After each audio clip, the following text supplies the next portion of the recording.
Assalamualaikum warahmatullahi wabarakatuh.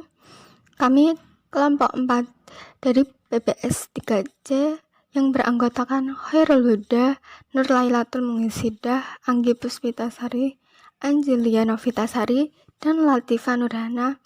Kami akan membahas materi mengenai corporate finance. Apa itu corporate finance? Corporate finance adalah tentang keputusan yang dibuat oleh perusahaan mengenai pemeliharaan dan penciptaan nilai ekonomis atau kekayaan, yang berfokus pada pengambilan keputusan dengan menekankan pada peningkatan kekayaan perusahaan. Tujuan perusahaan adalah untuk memaksimalkan nilai pemegang saham dengan meningkatkan nilai saham perusahaan. Meskipun tujuan potensial lainnya bertahan, memaksimalkan pangsa pasar, memaksimalkan keuntungan, dan lain-lain, ini konsisten dengan memaksimalkan nilai pemegang saham. Tidak semua bisnis dapat diorganisasikan sebagai perusahaan. Perusahaan memiliki 3 karakteristik yang berbeda. 1. Perusahaan badan hukum, yaitu secara hukum berbeda dari pemiliknya dan membayar pajaknya sendiri. 2. Perusahaan memiliki kewajiban terbatas, yang berarti bahwa pemegang saham hanya dapat kehilangan investasi awal mereka dalam kasus kebangkrutan. 3. Perusahaan memiliki kepemilikan dan kendali yang terpisah karena pemilik jarang mengelola perusahaan. Dalam sebuah perusahaan, manajer keuangan bertanggung jawab atas 3 keputusan. Yang pertama, keputusan pembiayaan, kedua, keputusan investasi, 3, keputusan dividen. Keputusan investasi adalah aset nyata untuk diinvestasikan. Sedangkan keputusan pembiayaan berkaitan dengan bagaimana investasi ini harus dibiayai. Dan keputusan dividen merupakan keputusan untuk membagikan keuntungan perusahaan kepada pemegang saham.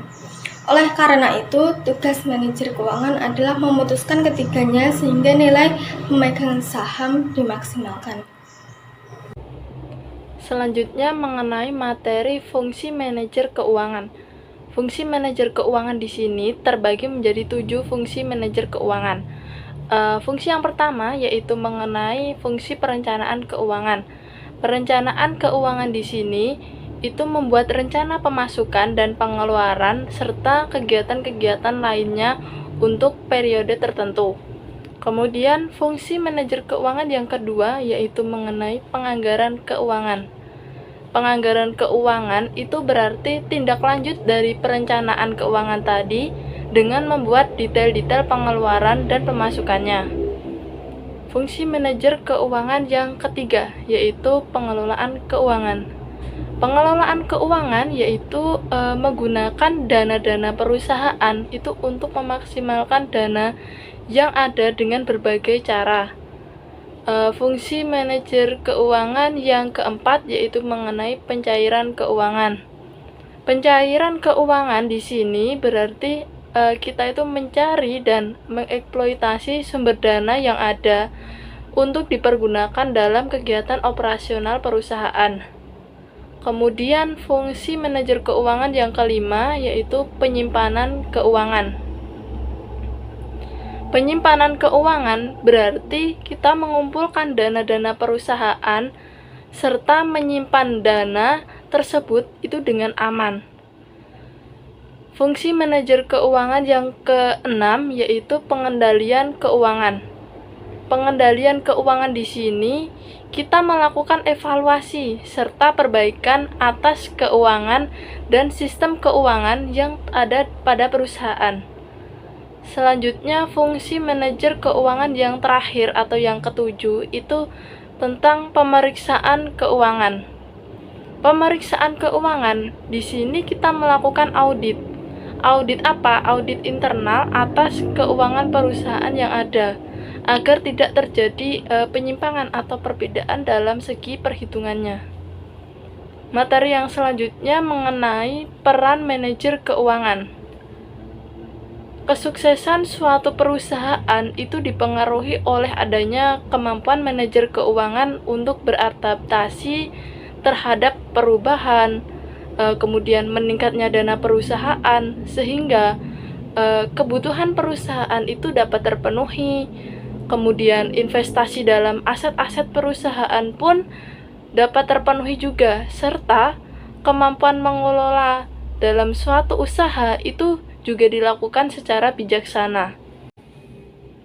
Materi yang selanjutnya yaitu mengenai prinsip manajemen keuangan. Di sini terdapat 7 prinsip manajemen keuangan ya. Prinsip yang pertama yaitu konsistensi. Konsistensi di sini suatu manajemen keuangan, sistem dan kebijakan keuangan dari organisasi itu harus konsisten dari waktu ke waktu. Kemudian prinsipnya yang kedua yaitu akuntabilitas. Akuntabilitas sendiri pengertiannya yaitu kewajiban moral atau hukum yang melekat pada individu, kelompok ataupun organisasi untuk menjelaskan bagaimana dana dan peralatan atau kewenangan dari pihak ketiga itu telah digunakan. Kemudian prinsip manajemen keuangan yang ketiga yaitu transparansi. Transparansi di sini organisasi itu harus terbuka berkenaan dengan pekerjaannya, kemudian menyediakan informasi, termasuk yang di dalamnya menyiapkan laporan keuangan itu harus akurat, lengkap, dan tepat. Kemudian prinsip yang keempat yaitu kelangsungan hidup. Kelangsungan hidup ini berguna agar keuangan itu terjaga. Pengeluaran organisasi di tingkat strategis maupun operasionalnya itu harus sejalan ataupun disesuaikan dengan dana yang telah diterima. Prinsip yang kelima yaitu integritas. Integritas itu dalam melaksanakan kegiatan operasionalnya, perusahaan itu harus terlibat dengan mempunyai integritas lingkungan yang baik. Kemudian prinsip yang keenam yaitu pengelolaan. Pengelolaan di sini organisasi itu harus dapat mengelola dengan baik dana-dana yang telah mereka peroleh untuk menjamin bahwa dana tersebut itu mencapai tujuan yang sesuai apa yang diinginkan gitu. Kemudian prinsip yang terakhir atau yang ketujuh yaitu standar akuntansi. Standar akuntansi di sini sistem akuntansi dan keuangan yang digunakan organisasi itu harus sesuai dengan standar akuntansi atau peraturan perhitungan akuntansi yang berlaku secara umum di Indonesia khususnya. Oke, selanjutnya kita akan membahas mengenai nilai sekarang dan biaya peluang modal. Perhitungan nilai sekarang dan masa depan bergantung pada prinsip nilai waktu dari uang. Nilai waktu dari uang menunjukkan bahwa semua hal dianggap sama. Lebih baik memiliki uang sekarang daripada nanti. Bunga majemuk versus bunga sederhana. Bunga majemuk terjadi ketika bunga yang dibayarkan atas investasi selama periode pertama ditambahkan ke pokok. Pada periode berikutnya, bunga dibayarkan atas pokok baru. Beda dengan bunga sederhana, di mana pokok konstan sepanjang periode investasi. Perbedaan bunga sederhana dan majemuk ialah bunga yang diperoleh dari bunga. Selanjutnya, nilai sekarang. Nilai sekarang atau PV adalah nilai saat ini dari arus kas masa depan. Nilai masa depan. Nilai masa depan atau FV adalah jumlah investasi yang akan tumbuh setelah mendapatkan bunga. Prinsip nilai tambah. Prinsip nilai tambah menyatakan bahwa nilai sekarang atau nilai masa depan dapat ditambahkan bersama-sama untuk mengevaluasi beberapa arus kas. Nilai bersih sekarang. Perbedaan antara nilai sekarang dari arus kas masa depan dan investasi awal. Selanjutnya adalah perpetuitas dan anuitas. Sekuritas dengan karakteristik arus kas khusus yang memungkinkan perhitungan nilai sekarang dengan mudah melalui penggunaan rumus jalan pintas. Selanjutnya adalah tingkat bunga nominal dan real.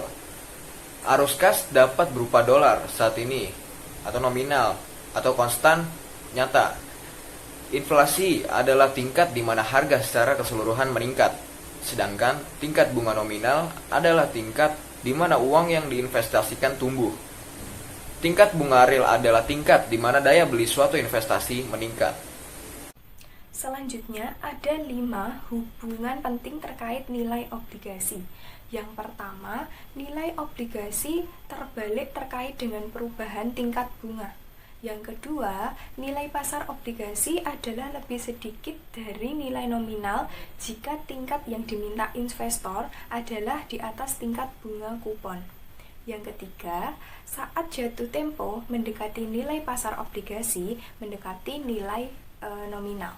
Yang keempat, obligasi jangka panjang memiliki lebih besar resiko suku bunga daripada obligasi jangka pendek.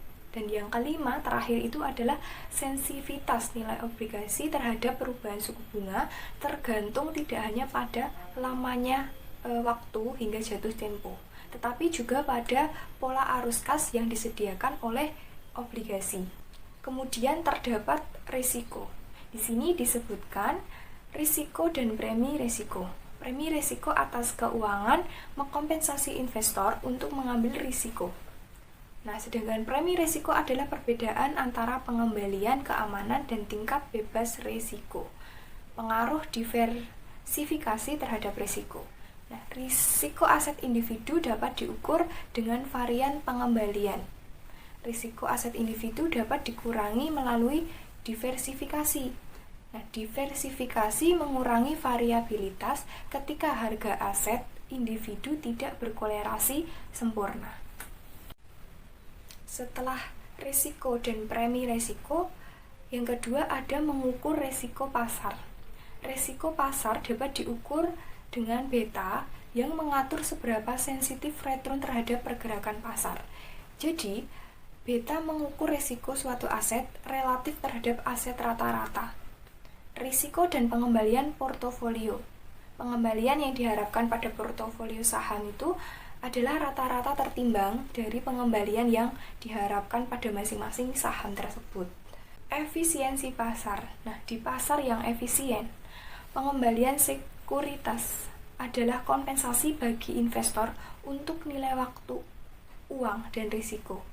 Teori pasar efisien bergantung pada fakta bahwa harga saham mengikuti jalan acak, yang berarti bahwa perubahan harga tidak tergantung satu sama lain. Di sini saya akan menjelaskan slide terkait pengujian hipotesis pasar efisien. Bentuk efisiensi pasar yang lemah telah diuji dengan membangun aturan perdagangan berdasarkan pola harga saham. Pengujian yang sangat langsung dari bentuk efisien pasar yang lemah adalah untuk menguji apakah rangkaian waktu pengembalian saham memiliki autokorelasi dari 0.